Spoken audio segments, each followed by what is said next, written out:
That's a movie I would see. Samuel L. Jackson playing Abraham Lincoln. I'd like to see that. Pitching it now. I'm putting it out there. We are freeing these motherfucking slaves. I finally Watched. I finally Watched. I finally watched. I finally watched. I finally Watched. Hey everybody, welcome to another episode of I Finally Watched. This is David. And this is Alon, and I finally watched Deep Blue Sea. Deepest, bluest. My hat is like a Sharks fan. What were you gonna say? Bluest. My hat is like a Sharks fan.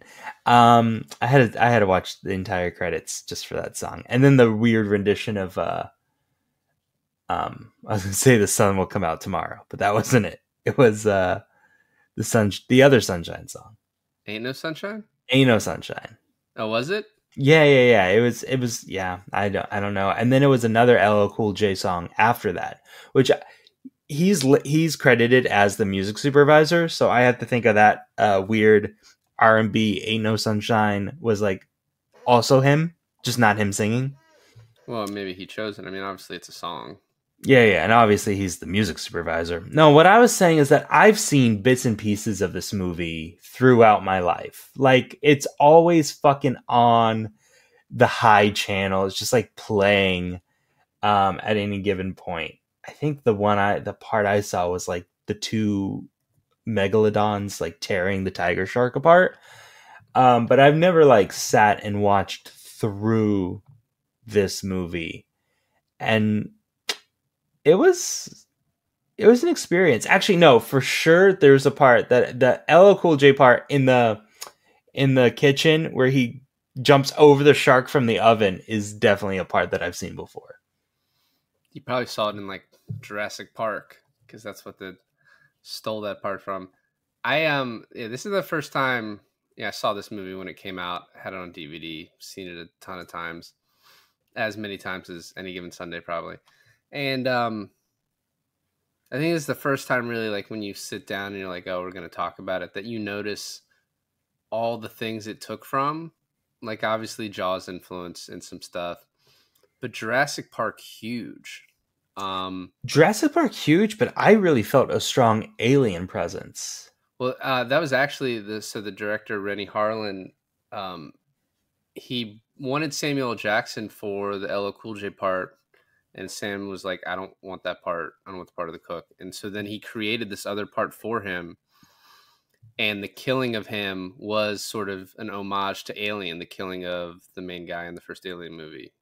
Yeah, because you think he's going to be the main character. Yeah. The thing is, like, he gets killed fairly late, right? But he's the first one to like... He's the first one to die once the plot is kind of set off. Yeah, it's Tom Skerritt who died in Alien. Couldn't think of the name right away. Sort of, but I actually think, there's a lot of parts of this movie that are laughably bad now. Yeah. But there are a lot of things they did well, and one of the main things is the setup for that Samuel L. Jackson kill, because I think if you don't know about it, it's so unexpected. They do these tiny little things to make you think it's not going to happen. So, but like, at the same time, they also do the tiny little things that make you think it's going to happen. But then you're like, they're not gonna kill him off now. Well, so for example, like having Stellan Skarsgård die before that, right? You're like, all right, well, that's the big kill, right? They have him come in to be the kind of the big, meaningful kill. Then you have Samuel Jackson is the leader. He's the one who's telling them what to do. He's also kind of the main character because you follow him from the beginning. He's the new guy that is kind of the catalyst for the audience that has to be told what's happening in the story. Correct. And then when that scene happens, you have Thomas Jane. Thomas Jane is who sort of becomes like the lead character. It's him and Saffron Burrows, who plays the doctor, Susan. If you compare this to Jurassic Park, Thomas Jane is kind of like the Ian, the Jeff Goldblum character of Jurassic Park. Absolutely. Where he's like, except Jeff Goldblum is like the rugged and he's also the comedic relief. He's like 5 of these roles put into one. But if you were to expect one to, like, a guy to die, it would have been him, and definitely Michael Rapaport. Yeah, well, I think you expect most of them to, and actually, they kind of rewrote the movie after some testing. But so having Thomas Jane then in that scene say, "Hey, don't get too close to the water," you're like, "Oh, he's warning him, so it's not going to happen." But when you watch it back, like the way the music is building, it's like it's building towards him getting eaten. It's fairly obvious because he's giving this really good speech, and he has this, like, kind of this one thing I'll say. Well, okay, I'll get more into the dialogue of this movie, but it hints at his, like, what did he say? She said Himalayan, but I think he corrected her to Alps. right. Alps avalanche survivor. And you're like, man, if he survived that, there's no way he can die in this movie. You know, it's like that backstory where it's like that kind of backstory. And to kill him in the middle of his pep talk is so perfect. But they also cut to, like, wide shots of him where it's like, if it was like a Jason or Michael Myers movie, the arrow would have gone through his head, like in some of those wide shots. Like, it was like framed perfectly for death. Right. Yeah. No, I agree. You know, the CGI of this movie, 25 years later, you can really kind of see the seams of it. Like, no kidding. I guess the sharks, when they're not CGI or animatronic, like almost like robots, like they can be really controlled. Yeah. Good. Yeah. Especially for that time. So it's like those type of things don't hold up, but like the tension that's built, there's a big philosophical question at the center of this that, like, it's funny sort of in let me just say this now. So, you know, there's basically like a there's one person on the railroad and the train's going to hit it, or no, there's 5 people on the railroad, the train's going to hit it, or you can pull a lever and instead it'll kill one person on a different railroad. And that's sort of like the kind of the philosophical question of this movie. It's like, is the sacrifice of these 7 people worth curing Alzheimer's disease, right? Like, that's really, and everyone besides her says no. Right. And so in the original script of this movie, she's supposed to be the hero at the end and she survives. And apparently audiences just hated that.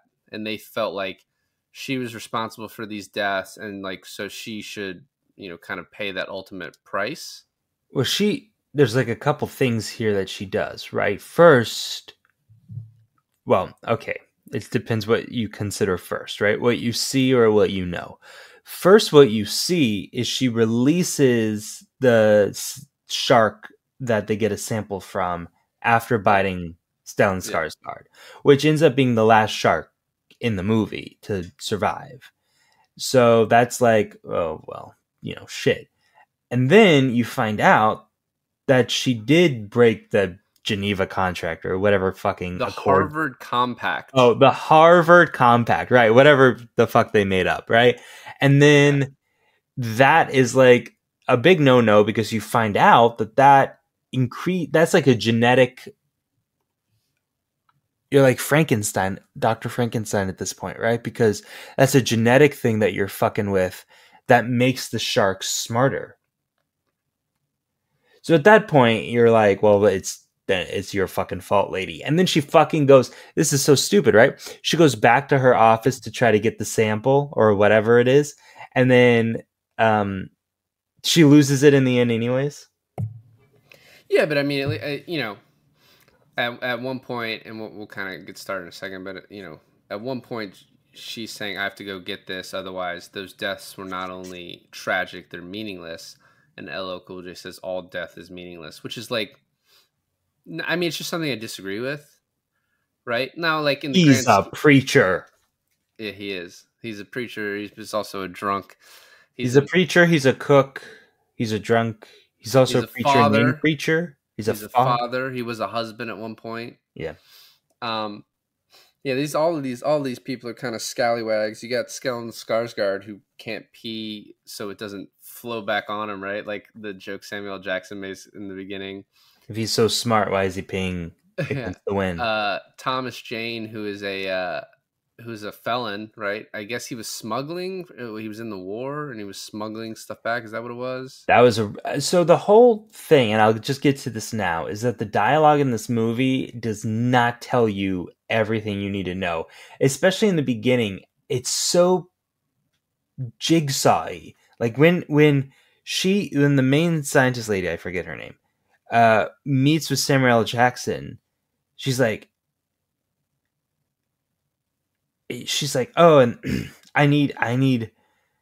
It's so weird. She's like, I need the money for the thing and the sharks, and he's like, well, and then he's like a riddler. He's like, well, without this, you never get this, and then it just cuts to them in a helicopter. I'm like, what the fuck was that conversation about? Well, yeah, I mean, so she's like, I mean, it starts with this opening scene, right? And like, this is a horror movie, ostensibly, right? Yeah, It's science fiction, but it's a horror movie. It feels like a PG-13 horror movie, but it's actually rated R. And it starts with every horror movie has the opening scene where something either bad happens or almost bad happens. And in this case, the shark gets out, it's attacking a boat, knocks. The worst thing that can happen when you're having a shark attack the bottom of your really fucking big boat is for you to fall in the water, and all 4 people do. So there's actually a couple of things that I really liked about this opening scene. First of all, the women, that's number 1.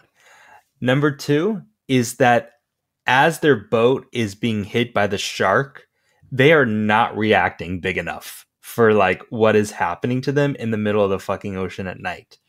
Second of all, when the guy falls, he fucking headbutts her in the face. I thought that was hilarious. Do you think that they're just going to bang on opposite sides of this boat, or was there an inside, like in one couple, whoever goes down first gets that? I didn't notice that. I thought it was just going to be like an orgy. Oh well, a 4-person. Yeah. And then Thomas Jane comes and saves them. Like, Joins the orgy.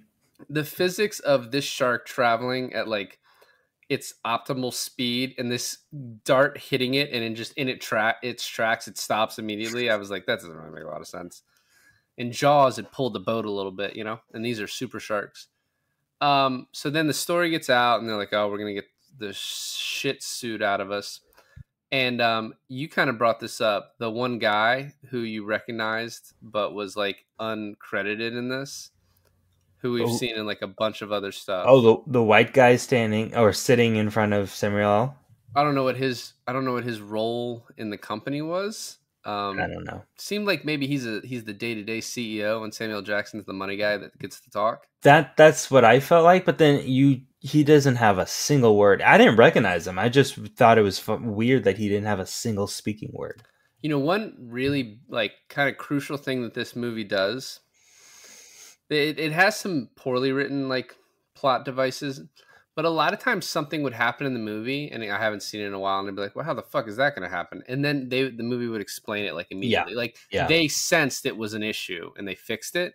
So she's like, give me 48 hours to do this. And it was like, what the fuck does that even, what? And then like when you find out later, it's like, oh, they're just going to skip some testing. Like they're just skipping some steps, but they're just going to do the final test instead of doing the other test, which by the way, the final test is just taking it and putting it on brain tissue that's been removed. Like, why does that have to be the final test? You know what I mean? Like that just seems like it could have happened at any point. Maybe that's like the first thing you do. Yeah. That's not even my only problem with that section. I have a lot of it. Like the science was explained very poorly. But the next scene where he's flying out there, and this is the scene that really reminds me, like starts to remind you of Jurassic Park, right? Like a helicopter to this like location where it's like we have these, I mean, in this case, it's just sharks. And, it makes them seem like they've been like steroided up. It's really just they're smarter. Like it does and it doesn't. Actually, one thing I really enjoyed of the opening was when he comes in and Thomas Jane is swimming with that tiger shark. He's trying to get the plate out of his mouth. And he's like, whoa, watch out. Right. And he just, whatever. It's like no big deal to Thomas Jane. Or what's his name in this? Carter. Right. It's no big deal to Carter. Carter Blake. God, what a name. You could even switch that name. Blake Carter. Carter Blake's cooler though, for sure. It is. You're right. Although I'm thinking she calls him Carter multiple times. It's like their relationship is something more than just professional. But anyways, so he's like, yeah, that's the biggest shark I've ever seen, or something like that, right? And then the little blonde scientist girl is like, oh, this is what you need to see. And they go to the pen with the big sharks, and you can tell just by the silhouette underwater, like the sheer size difference between the first shark and this shark. I think they did a good job of that. No, that was actually really cool. And I mean, this movie adhered to the Alien Jaws ethic of like show less, right? So the sharks have CGI and animatronics, a total of 5 minutes of screen time in an hour and 45-minute movie, which is just very smart. Does that include just showing the fin? I don't know. Man, I didn't do the math myself. No, because all I'm saying is that they rely on just showing the fin popping out of the water, like when in the facility later on in the movie. Yeah. A lot. And I thought that was really effective, especially, well, we'll get to that part, but yeah, I thought that was effective. The license plate that was pulled out of the shark is the same one from Jaws. Is it? Yeah, the same one that's what's his name pulls out when they cut open the shark in the middle of the movie. So then a squall is coming, just like Jurassic Park, which is going to make things harder. You have like a bunch of people leaving the island, just like Jurassic Park. And then there's this point where Michael Rapaport makes his first showing, and like Michael Rapaport used to do so many movies and things, and now like he's doing nothing. But he used to do a lot of really like a lot of TV show. He used to do a lot of good shit. He's good in this, right? Like he's good. He's got like some mannerisms that make him seem a little off. But I thought he was really good. But he's like, I locked the pen. Who do you trust? And he's like, well, I don't know how else they got out, but you can tell Thomas Jane trusts him, and throughout the rest of the movie, he trusts him, and he's a smart guy, Michael Rapaport in this movie. So he's like, how tall are the fences? And he says 8 feet, and he's like, they're fucking jumping over it. Which later on, he's like, did you raise the fences? How do you raise the fences in this entire compound? So I don't know how you raise the fences, but one of the plot things that I really thought was so smart in this movie is that at the end of the movie, you find out that this whole thing about knowing that the humans are going to flood this so that they can get out. Yeah. And what that does is that lowers the whole facility by like a couple feet, so that not only the titanium fence underwater, which the sharks apparently it's impossible for them to get out of, but the steel fence is now lowered enough where the sharks can break out of those. And I thought that was so fucking smart. Also just genius to have the cost-cutting measure of like, we're not going to do titanium on the top fence. We're going to save a few dollars. Well, why would you? It's just a waste. Well, I mean, he now thinks the sharks can jump 8 feet. Yeah, I don't know. It's just poor thought. What's funny, so there's a bunch of character exploration in the beginning of this movie, and none of it really matters, right? The fact that, I mean, I guess Thomas Jane being like a convict is brought up later on when she's like, you're going to be out on your ass. And he's like, are you threatening me? And here's the thing. I'm team Dr. Susan for most of this movie, honestly. Like, okay. I don't think she did a whole lot wrong. But he's like, are you threatening me? And she's like, no, asshole. She's explaining to you like the reality of what's going to happen. If they don't do this testing, we're fired. And like, it's not my control. Like, we're fired, and you're gonna have trouble getting a job. Oh, it's almost like she's reading him a bit, right? In that scene, because she takes him out onto the thing, and she's like, "This is the situation." Seeing if she can reveal to him, "Hey, we kind of cut some corners here, and we kind of did some illegal stuff. Are you cool with it?" But he's not cool with it, and so she never kind of gets to that point with him. But they mentioned something about a date, and I was like, "Oh, were they dating before?" No, I mean, he's been hitting on her pretty seriously, and she's like, I mean, have you seen her? Who would? She's married to her work. Yeah, I want to talk about the scene later with her, and the importance of it. Yeah, very necessary. So, okay, let's just do it now. So she gets down to her bra and underwear, and I had the thought, I was like, "Oh, this is so necessary." I wrote that down as a joke. And then the guys in the movie, obviously, she's in her underwear to just show off this woman in her underwear. That's the point of it. but they then have her stand on top of her suit so that the electricity that she throws at the shark doesn't affect her because of the suit provides this barrier. Scientifically, I don't know if that's accurate, but at least was plausible for why it happened. That's true. That's true. So the next thing is the feeding time for the sharks, and the CGI is bad, obviously, but it is so like it's just a cool scene even with how bad it looks. Like them just ripping the shark to pieces. You're like, oh fuck! Like it comes in first and like tears the fin off. Yeah. And then they come at like and the way afterwards that Thomas Jane is like, yeah, they're hunting in packs, like this shit doesn't happen. And at you know, later on when Samuel Jackson's like, they fucking recognize the gun, like all of these little signs in the beginning, I think are cool, even if like the sharks look like shit. There's this Taylor and I have been watching the Pirates of the Caribbean movie, like all of the 5. There's 5, right? And they just progressively get worse as you go along. But the 5th one, the last one, which, you know, knowing Johnny Depp's situation at that time, but it is so bad. But there's one kind of, and then there's actually a lot of cool moments, just not executed well. Anyways, there's this like ghost pirate hunter guy, and he sicks like 3 zombie sharks on Johnny Depp, right? And there's a moment where they're swimming in the ocean and the zombie sharks are coming up on them. And it's just not fast enough at a shark, like a shark speed through an ocean, through a human swimming. You would be caught up immediately with a shark. And I was like, well, and you know, this is not accurate. In this movie, it's the same thing. And I don't know how you fix this in like shark movies. I guess you fucking fall in the water and you die, right? But the time it takes for them to outswim a shark or to swim out of the water enough time for the shark to not catch up with them, that shark will always catch up with you. I don't care if that shark is a mile away and you're 20 feet from shore. That shark is catching up with you. Yeah, they move pretty fast. You're kind of screwed. But in the movie, they move pretty slow. Well, like when Thomas Jane is breaking out of that weird hallway thing underwater, and she's trying to get to the other facility.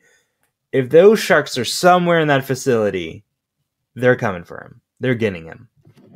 I think maybe the what you would say is that they can't move as fast in the facility because of the small hallways. Maybe they have to move a little too much, so that's why they're going slower. And in the bigger areas, one thing that is pointed out in this movie is that the sharks are so smart that the times where like at one point he's swimming towards the door to get Thomas Jane, and then the shark swerves away, and you're like, oh, that's fucking weird.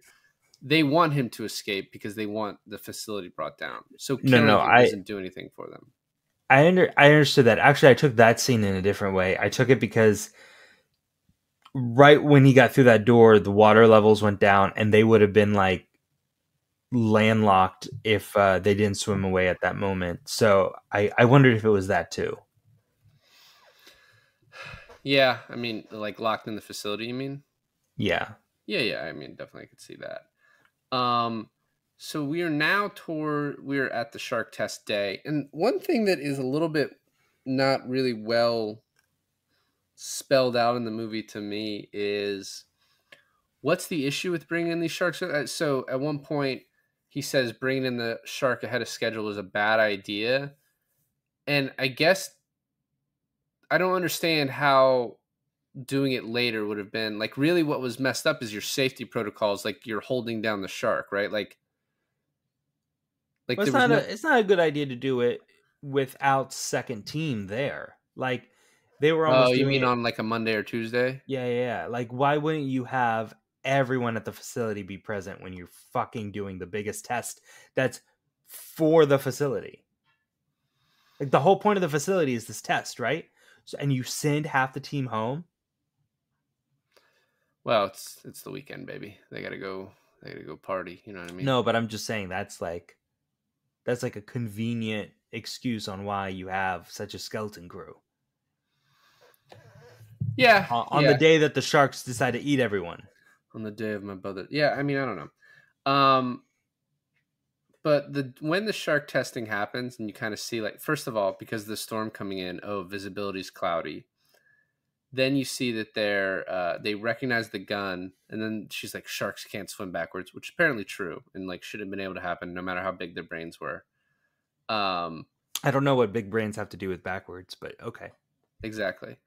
They start taking out the cameras, and then he has to trick the sharks by getting into the cage so that they're attracted to his light. And I was like, that seems dangerous. I guess because it's cloudy, it's okay. I guess, but then the sharks are supposed to be smart, right? But then at the end of the movie, she's like, you might be the smartest animal, but you're still just an animal, you know? Meaning that their drive for food. I understand that, but I mean, that's true, but that's also proven false in the rest of the movie, right? You just said that's why he didn't go get Thomas Jane, because he knew he had to let him escape, so he knew they had to knock the facility down. Yeah, but I think at that point he's like, the shark, if he is smart, is like, I've already escaped the facility. Let me go back and get this. I've been trying to get this bitch this entire time. So she stabbed me in the head the other day, or last night, I guess. So now we're getting to science, and they extract this goo, this juice, this brown stuff from the shark. They drop it on a piece of brain tissue that is still alive somehow. Also has Alzheimer's. And then, once they do that, they just keep saying 6.56, 6.56. Oh my gosh, 6.56, with no explanation for what that means. I don't think we need it. We don't, but just come up with something better. Oh, so if you're going to use the analogy lightning in a bottle. And then there's actual lightning. And there's actual lightning. No, but also, like, it wasn't lightning in a bottle. Like, they waited fucking forever for a reaction to happen. Yeah. Yeah. It could have been a little. Like, isn't lightning in a bottle used for, like, instantaneously? A little bit, but it's also just like catching something really important. Okay. Like, yeah. Anyway. Yeah. Okay. And then, you know, it's funny. So Stellan is like barely in this movie. He's literally is cast to get eaten. And yeah, I mean, it's a pretty like little shocking thing. I think the arm looks about as real or fake as anything did in the 90s. Like, they all kind of look like this. Actually, I thought that was pretty good. Out of like all the deaths, I thought that one was like pretty good. Yeah. Well, it's although a long one. Something that Taylor mentioned, and I completely agree with her with, is no one knows how to tie a fucking tourniquet in this like weird, scallywag crew of misfits, and she's like, I'm not that kind of doctor, but no one ties a tourniquet. So they're like in the elevator going up to meet the helicopter, and they're like, he's hemorrhaging. Yeah, no shit, he fucking lost an arm, dude. Yeah. And you didn't tourniquet it, you just threw some cloths on it. And then I like at the end, LL Cool J gets bit on the leg, right? They tourniquet that shit.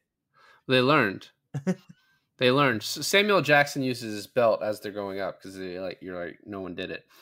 And then this movie all turns on a very fortuitous event, which is the copter's like generator for the cord to bring the guy up malfunctions. Yeah.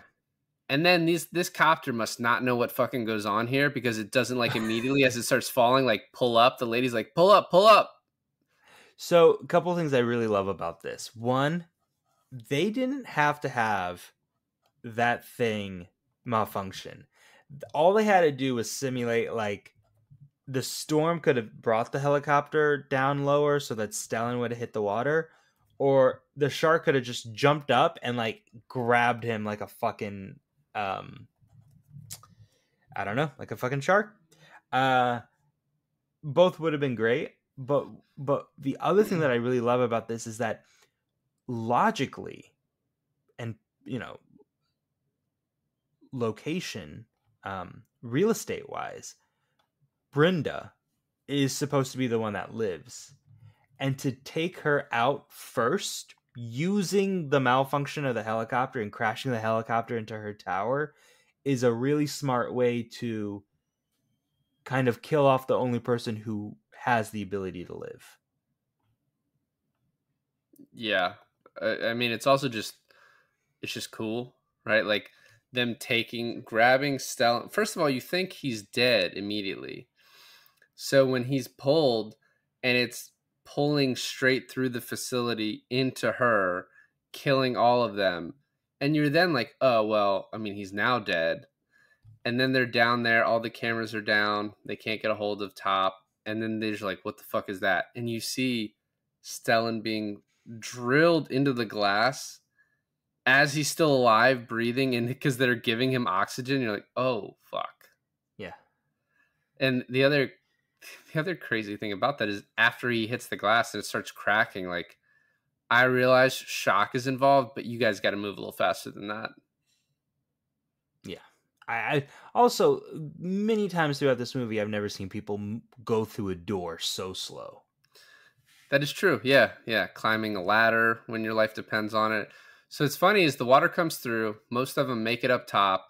Fucking Thomas Jane gets thrown. They then get through the door. They're somehow able to close it as the entire ocean is coming through that door. It's whatever. They're then like, oh, we have to go this way. No, we have to go this way. There's another door where the shark's trying to get through and little spouts of water are coming. He's like, we have to make it past this. Everyone runs past it super easily except our badass Thomas Jane falls. And it's like, he's like tripping all over the fucking place in this thing. Yeah. Yeah. The most entertaining part of this movie, I mean, you have Michael Rapaport being like the comedic relief, but you really have LL Cool J being the comedic relief with his like talking parrot and everything like that. And I love for like a good 60% of this movie, LL Cool J is separated from the rest of this movie, and he's on his own fucking little adventure.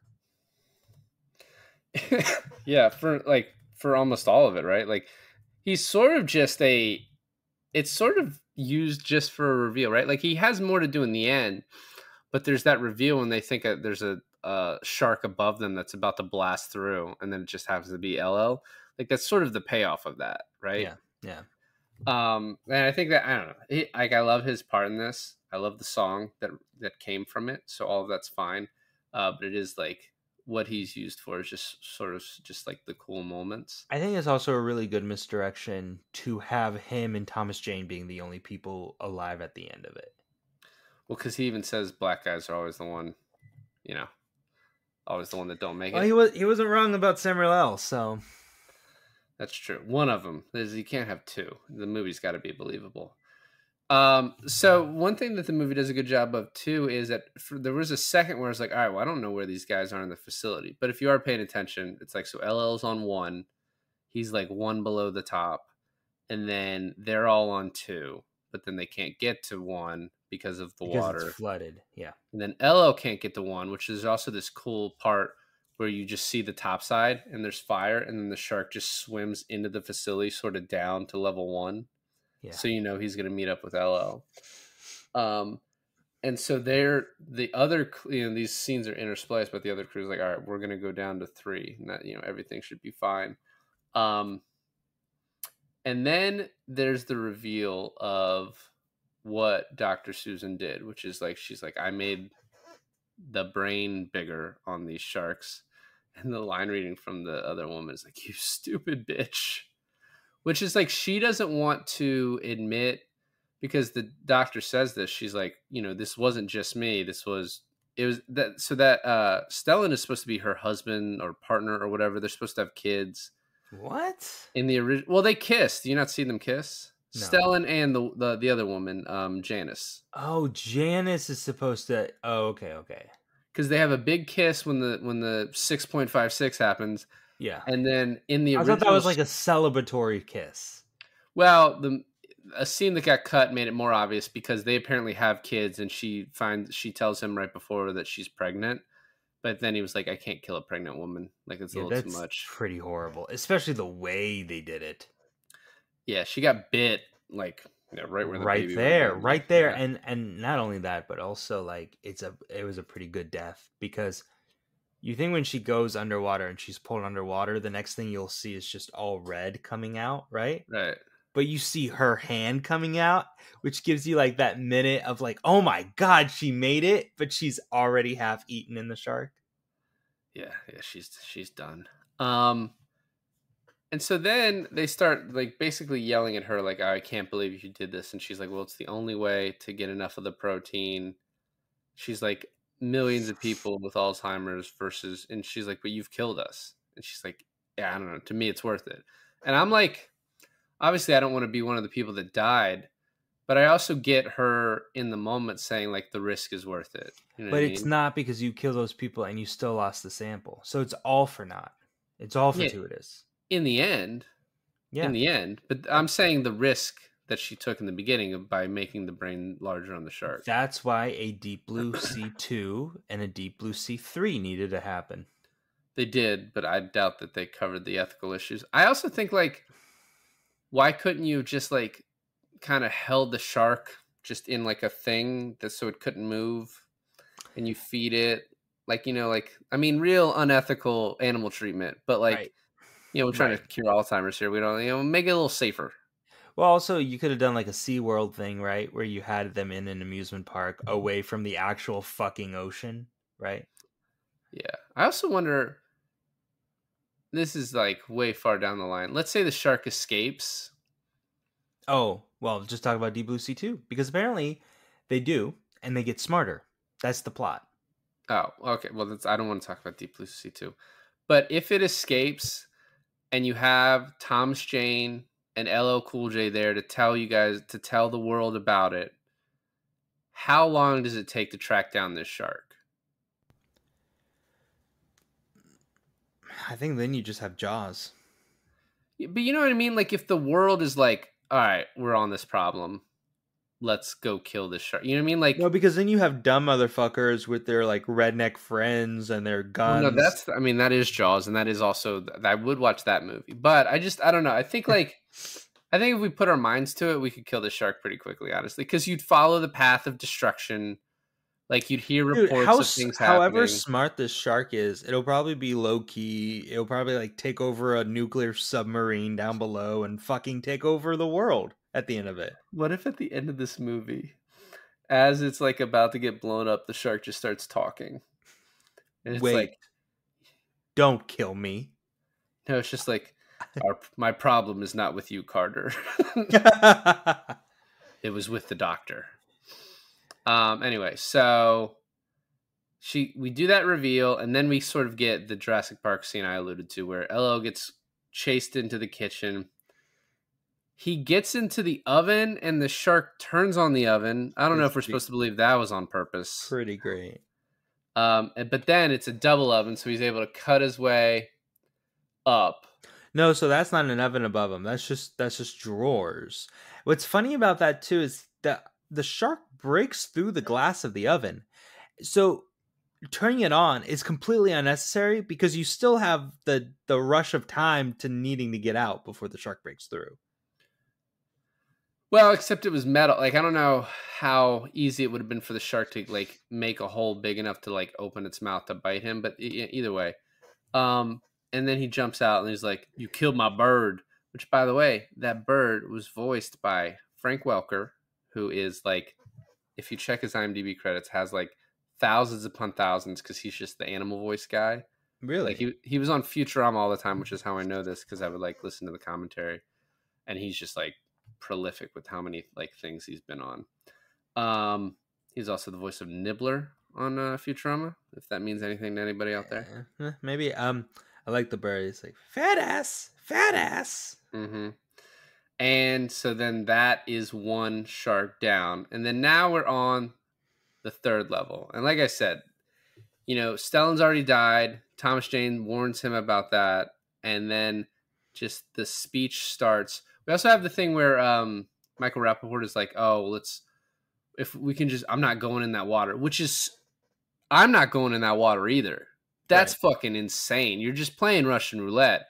At least one of you is dying, but if like there's perfect visibility, those sharks are killing all of you before you make it to the surface. None of you are making it. Right. And it's it's also kind of great. They're like they go down there. They have the plan to get into the submarine. First of all, I think that shark could just bite through that submarine, but they have the plan to get through the submarine and get to the top, right? But the submarine's destroyed. Didn't look that bad to me, but you know it probably has to be perfect because it's a fucking sub. Um, but they're like, oh, Samuel L. Jackson, I think, brings up. He's like, oh, did the explosion of the facility ruin the submarine? Michael Rapaport is like, no explosion up top could even affect the bottom. And that's all they say. But what you're supposed to get from that is that the shark systematically went down there to destroy the sub. You know what's also interesting, though? So the fences, in order to work, have to go down to the ocean floor, right? Yeah. There are separate cages for the other sharks they bring in. Right. So there's, the facility's got to be in like quadrants almost or something like that, Yeah, right? Like it is. like the fencing. So is none of the parts of the facility lead into like where the tiger shark was, like an area that's by itself? Oh, yeah. Yeah, because Every exit leads you to the bad part. That seems like one, a bad design, but two, that seems like it doesn't work. it doesn't work. I mean, I guess you could. It could, right? Like, there's You a could way say it that could- they got through because the facility cracked and they got through the thing in the facility, and that allows them to go to the next. Well, but quadrant. also you could have that the caged area for the tiger shark could be a very small area at one point with like, and it's caged all the way around the bottom too, so it can't get out. Like whatever, it could be that. But I don't know. It's just a thought. It's the first time I've ever had that thought. Samuel Jackson dies. CGI very bad, but the moment is so crazy. You were telling me about Taylor, like watching it the first time, how unexpected it was for her. Yeah, no, man, I knew it was coming, and I was even like, when is it coming? Like now, now, yeah, it was, and I had to ask her. I was like, did you see that coming at all? And she was just like, absolutely not. No, it's funny too. Is it's not like it's that early of a death. You know what I mean? It's like it's pretty late on. I think we're at least halfway, maybe like a little But less. apart from Stellan, no one has died until now. Well, the lady and the pilots. Oh yeah, and the bird. Yeah, Brenda up top and the bird. I don't count the bird. The bird might be the saddest death of them all. The Brenda up top is I know her because she's in Sopranos. She's Jan, Tony's sister. And in The Sopranos, I really wanted her to die. So I'm glad I saw something like this here. Some of Samuel Jackson's speech in this, he's like, you think water's fast, you should see ice. Like it's totally like a non sequitur to what they're dealing with, but just like it's great. You know what I mean? Like his whole speech is great, and he's like, "We're not fighting anymore." It's like his It's Gettysburg building- Address. And imagine just Lincoln getting eaten by a shark halfway through his Gettysburg Address. Yeah, pretty shocking. Mm-hmm. That's a movie I would see. Samuel L. Jackson playing Abraham Lincoln. I'd like to see that. Pitching it now. I'm putting it out there. We are freeing these motherfucking slaves. Yeah, that's what you got to do. There's one motherfucker in this movie, and it's not Samuel L's. LL got it. Yeah, man. Speaking of Samuel L. Jackson, you've seen Snakes on a Plane, right? Obviously, first night in the theater. No way, really? Yeah. Dude, I saw it on cable. It was just playing. And I have a phobia of snakes. I just not too long ago I was walking in my backyard and a little black snake crossed me and I screamed like a little girl. I don't mind them if I see them like from like afar, like coming at me. I'll even get close to one, like those big ball pythons that like fucking SeaWorld used to like walk around with and stuff like that. Like I'm okay because that's like obvious. But like those little ones that are right by your feet when you look down, that's what gets me. Anyways, I thought I was not going to handle that movie well, but I actually like Snakes on a Plane. And I say this because I kind of wish none of us has seen it because I kind of want to do it for the pod. Well, we can figure out a way. There's a way. There's always a way. So they go up this shaft and they're like, oh, well, if we open it, it might depressurize the entire facility. and they open it, and it immediately does. And they're not very quick getting through that door because one thing they don't explain is that they can repressurize the facility just by like closing the door again, but it takes them fucking forever to do that. Yeah. And then the shark's like, well, I'm just going to come through that door. And they're climbing up. We already talked about Janice's death. Like reminiscent of Cliffhanger, which was also directed by Rennie Harlan. Never seen it. Need to add it to the list. We can do it. Yeah. I have seen the opening at least, but I don't remember anything else. That's with Swayze? Arnold? Sylvester Stallone. Sylvester and Stallone. then Jonathan Lithgow. Jonathan Lithgow would have made a good doctor in this. Yeah, Something he we would've. might talk about. Mm. So then they get saved by LL Cool J, and they're like, all right, well, we need to pump this stairwell. They go try and do that, which doesn't really work, and Michael Rapaport gets fucking destroyed. And I like they actually do the thing, I think, to pump the stairwell, but then the shark and eating Michael Rapaport, I think, breaks it, like breaks the system, which not really explained that well, but that's whatever. So then, so sad too, because they give each other the okay sign, you know? Yeah, like we did it. The other thing is, this is a point I brought up earlier about how like the movie has something that's kind of stupid and then it explains it. When LL Cool J opens up the door and no water comes out, it's like his floor is flooded. What the fuck is happening? And then he's like, oh, the other half is flooded, not this half.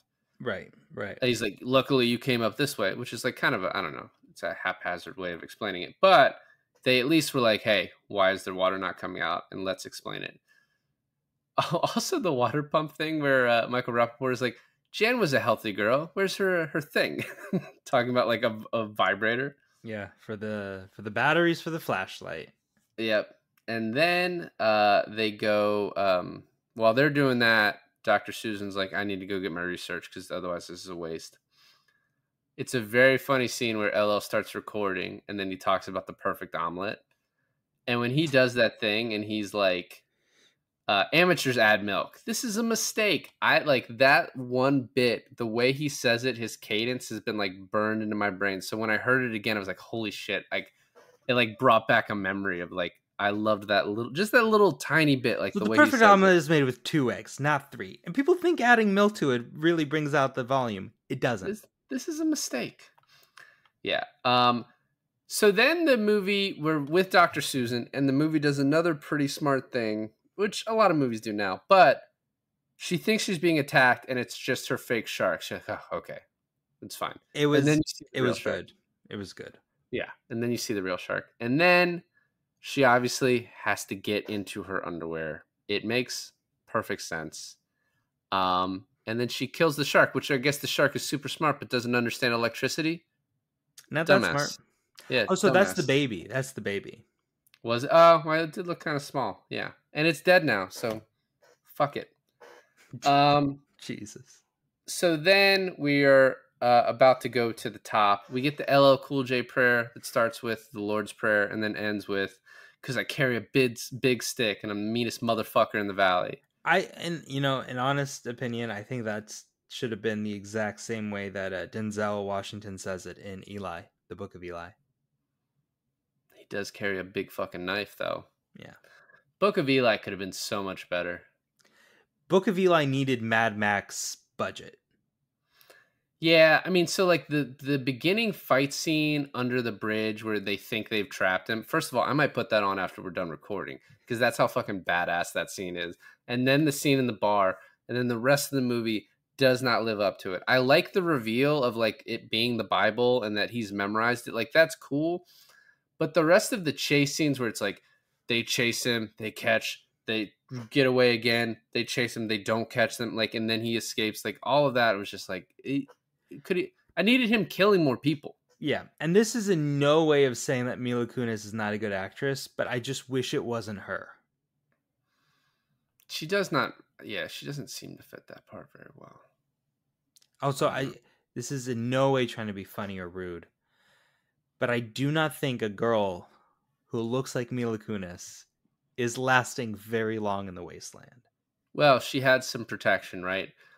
She also looks very put together for someone who's in the wasteland. Well, But let's get back to what. Let's get back. I guess we can never do the Book of Eli.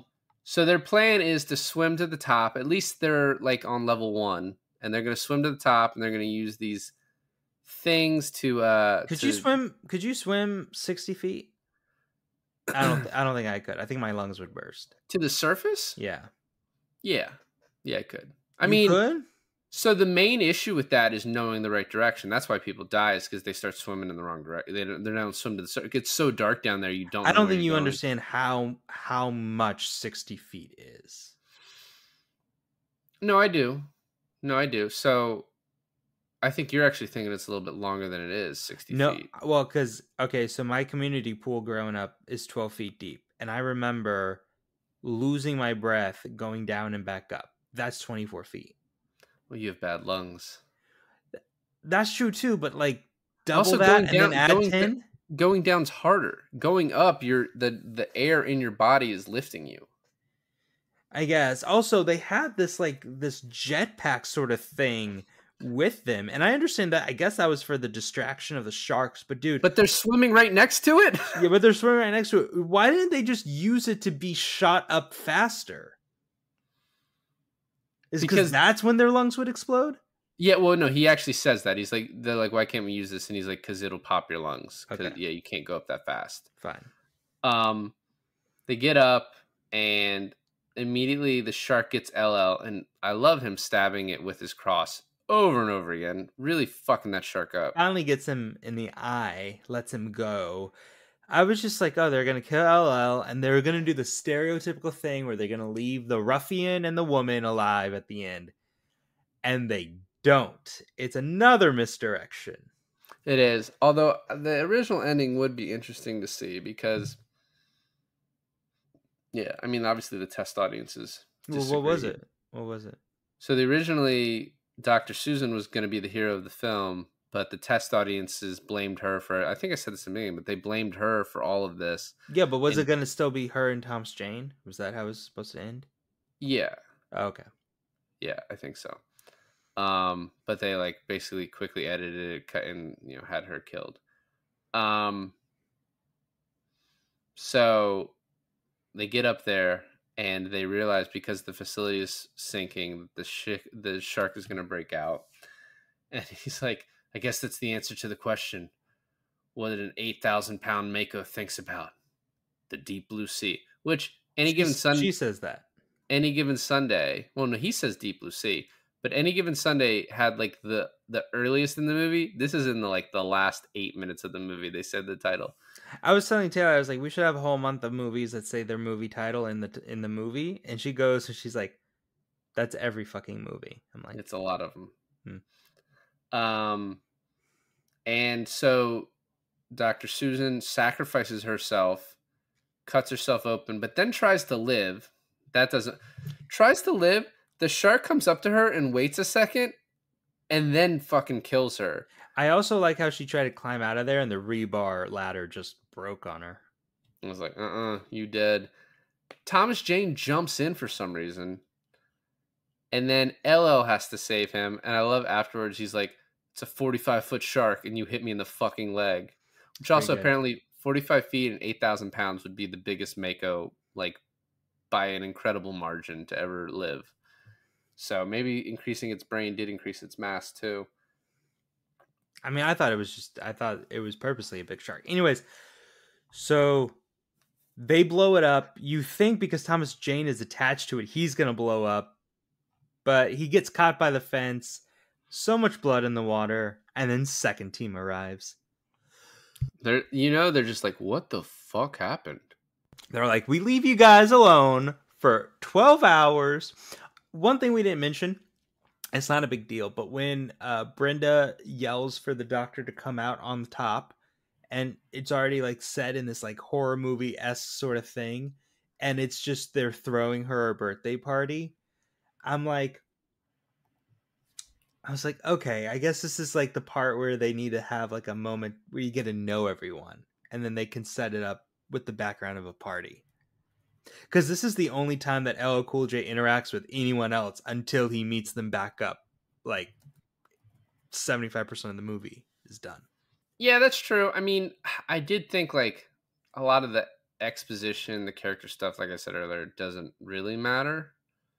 But I think the movie at least was trying to make it matter. I think it was trying to give you that like that part where it's like, oh, when a character dies, you want to feel kind of sad, you know, Yeah, no, I mean, I can see that. kind of a bummer. Okay, so I asked you before we did this, kind of a prompt. I said, if you had any sort of budget for a movie like this, and you were the director, for actors and actresses who are alive now, who is your like go-to 6 or 7 actors that you would cast in a movie like this? And your answer is, Well, you want to go back and forth? sure, we can go back and forth. Go ahead. So for the rich guy, I had Leo Oh, that's a good one. or Colin Farrell. And then I also think like there's a ton of actresses you could have had for this part. So Oh, so we're not going back and forth. well no, I'm saying for the rich man, you could make it a rich woman. So like a Kate Blanchett, a Frances McDormand, Meryl Streep, obviously. Sigourney Weaver, if you're really trying to make the alien Ooh, connection. That would have been a good one, yeah. Julianne Moore, like Jodie Foster. There's like so many you could have in that role that I think would work. Yeah, I was thinking Kurt Russell for me, or Vince Vaughn would be cool. Would be fun. Kurt Russell works because it's also like making a connection that he used to be the Thomas Jane part. Yes, So Yeah. I like that part. I like also Vince Vaughn just because he could bring just like this kind of pizzazz to the role. And then can you imagine Vince Vaughn giving that kind of speech and then dying halfway through? It's pretty great. I actually can. Yeah, I actually can see that happening. Yeah. So who would be your ruffian? Jake Gyllenhaal or Glenn Powell. Ooh, Glenn Powell is so good. Oh, man, I don't think I thought of one better than Glenn Powell, honestly. So I was thinking of someone kind of older. I'm just thinking of like just fucking, older guys. But I kind of like this. You're gonna hate me for this. For Chris Pratt.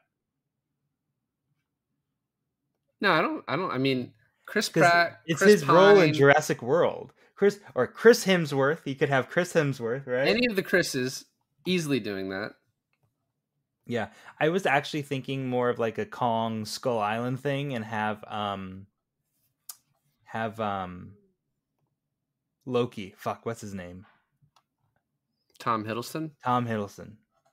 Yeah, Kong Skull Island, exactly. No, Yeah, forget it. Forget everything I just said. I know who I want. Keanu Reeves. I like Keanu. I think that's good. Yeah. All right, so the old scientist.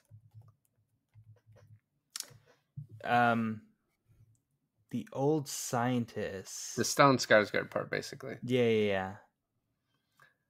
Well, I had Cillian Murphy. Oh, Cillian Murphy.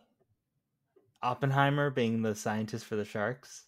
Well, I mean, if you just see him in interviews, so one, he's not old, but he's looking a little older. He's probably Stellan's age at that point, probably now. Yeah, maybe that's true. maybe a little older, but he's got like I think he can easily play that part of like weathered, but I don't know, just doing what you got to do. Pissing in the wind. I think he's got that. It'd be hard to cast a female for a piston in the wind scene, I'll tell you that. Yeah. But I think I like oh man, what's his name? I actually didn't think of an old like a doctor part for this. You're gonna have to circle back to me on that one. All right. Dr. Susan. Like the main chick. The Bryce Dallas Howard part. Bryce Dallas Howard part, yeah. I was thinking like maybe I'd love to work with Scarlett Johansson. That's good. I had Saoirse Ronan or Anne Hathaway. How about Jodie Comer? That's not bad. I think Anne Hathaway actually works a little better. I think Anne Hathaway does work a bit better, yeah. So for the LL Cool J part, you were like, by the way, you could mix up like races and genders, and I did not do that at all. So for the LL Cool J preacher part, I went with Daniel Kaluuya. Oh, interesting. Okay, I went with Jamie Foxx. Yeah, I mean that's not. I'm not gonna hate that. That's obviously gonna be good. You could also go for like a Kevin Hart. I don't know. I don't think you do. I don't think Kevin works, honestly. No, really? Nah, I don't. You know who Kevin Hart plays? Kevin Hart plays the voice of the bird. That's actually pretty good. I'm not mad about that one. Hey, motherfucker! All right, who do you have for the young engineer guy? Oh, Michael Rapaport's character? You know who actually already did that perfectly is Jake Johnson in Jurassic World. That's true. Like I don't. Yeah, I think he's just kind of like literally the perfect sort of star level. Like it's almost like Jurassic World was like, hey, what was Deep Blue Sea doing? You know what I mean? Yeah, that's true. That's true. I think kind of mix it up because I don't think he has a lot of comedic roles. But I think like Austin Butler. Yeah, that's not bad. I mean, you could have Adam Driver. He's a little bit older. Like a Dylan O'Brien. Dylan O'Brien. But he could also easily just do the Thomas Jane. Oh part yeah, at like a this Josh point. Hutcherson. Like yeah. Yeah. So I don't know. Those are all pretty good. And then Janice. No. I got it. I'm sorry. I got it for the Michael Rapaport. It has to be Matthew Lillard. He's probably a bit old for that part. I don't care. It's good. Oh, it's good. Okay, well you said it's good. It's good then. Oh no, maybe if he's too old for that part, then Matthew Lillard is my old scientist as the doctor. Aaron Taylor Johnson, but he could also just be the Thomas Jane. He's too rugged. I was gonna say Stephen Yoon for this young smart engineer, but then that's playing potentially into stereotypes. So we don't want how about Stephen Yin for the ruffian? I mean, fucking racist.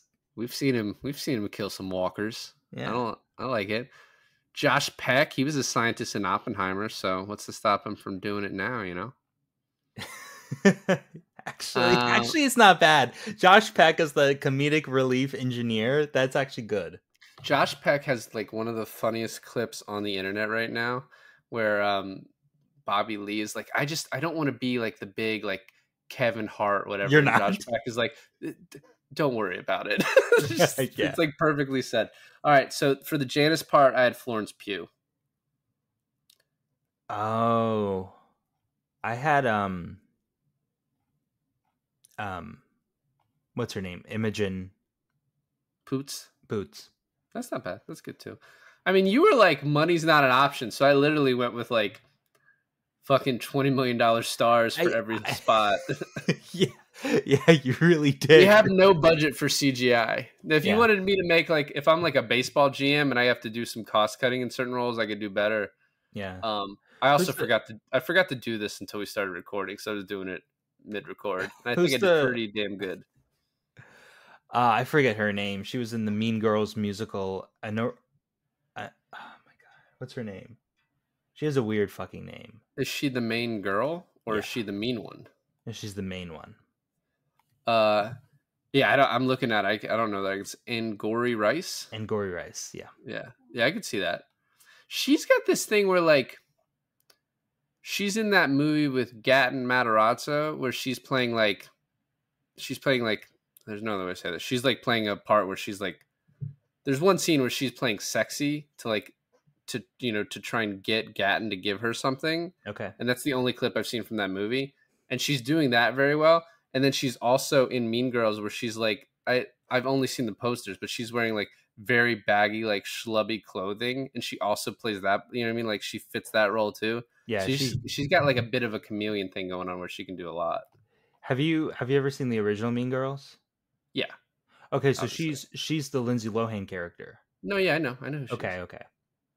And then Renee Rapp is the leader of the Plastics. Yeah. So anyway, this movie held up in a lot of ways. Deep Blue Sea is what I'm talking about, and in a lot of ways was like kind of laughable, which is also not necessarily a bad thing when you're watching a movie like this. So yeah, I think this was a great movie to start July with. No, I agree. I think this movie wins on so many levels. I do like the memeability of this movie though. Like just imagining at the end the shark gets so smart it's like wearing a lab coat and it's just typing on the computer with its fins. Like I'm not, I'm not your enemy, Carter. It becomes Planet of the Apes. But sharks, that's exactly what it is. Develop feet instead of fins. No. I mean, it's really good. I think the CGI could be better, but I mean, you look at like The Meg with Jason Statham, and you look at like shark movies that are being made today. The CGI is not much better. I mean, it's just as unrealistic as it is then. So it's